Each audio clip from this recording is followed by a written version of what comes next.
My name is Dick Burkawitz, and welcome to Strange and Unusual Diseases About the Home.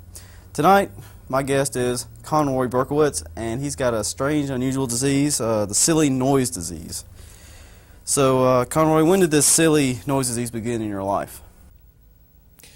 Well, Dick, I think this silly noise disease really took me over in my childhood. It was something I couldn't control, something most of all I hated. My parents didn't exactly like me in my childhood. So I was very taken over by this silly noise disease. Something I sort of regret now, but the children, they used to taunt me, throw rocks at me. Didn't have many friends, but I think I've gotten over it. Okay. Number two, how did you learn to cope with such a hard-to-cope-with disease? Well, Dick, I realized that this silly noise disease is very tough to cope with. But you can see that I, myself, am coping with it very well. And I must admit, earlier on, I was very, very, very bad off. At this point, I think I'm making a great recovery. I don't know how you feel or the audience feels, but I think I've made a very, very good progress.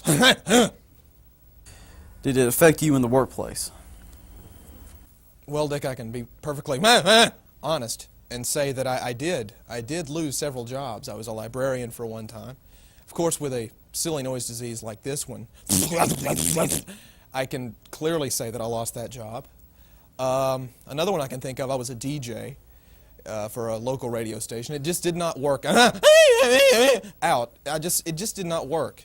It was something that I couldn't control, something that I wasn't very ready to control, and now I'm contented with the job I have now as a construction worker. And number four, does it affect your love life in any way?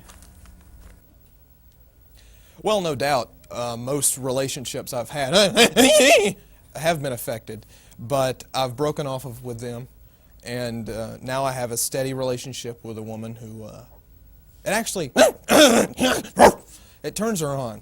To be honest, it does turn her on, and I think that the noises I do make in bed are very similar to the ones that everyone else makes. So I think that's just answers your question.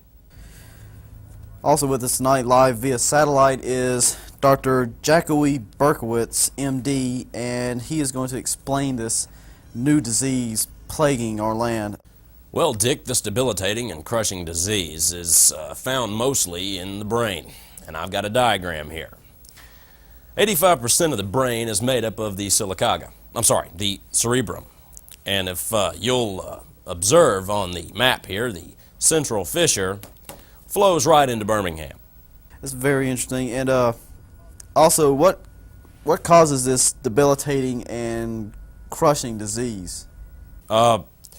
The problem lies basically in the frontal lobe, which of course is the home of the University of Alabama. No, I'm sorry, for speaking. It's where speaking, you speak.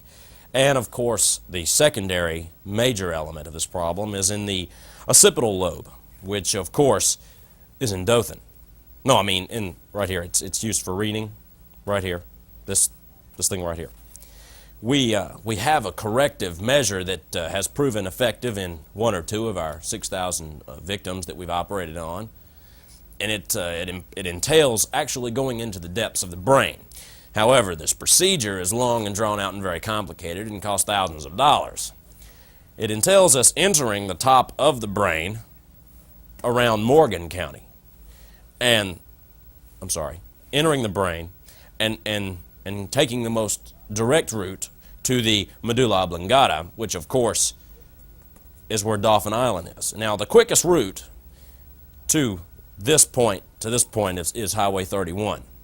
Back to you, Dick. All right, fine. Well, that concludes our show for tonight. We'd like to thank Conroy Burkawitz for joining us tonight, and via satellite, Dzhakowi Burkawitz, cartographer. Thank you.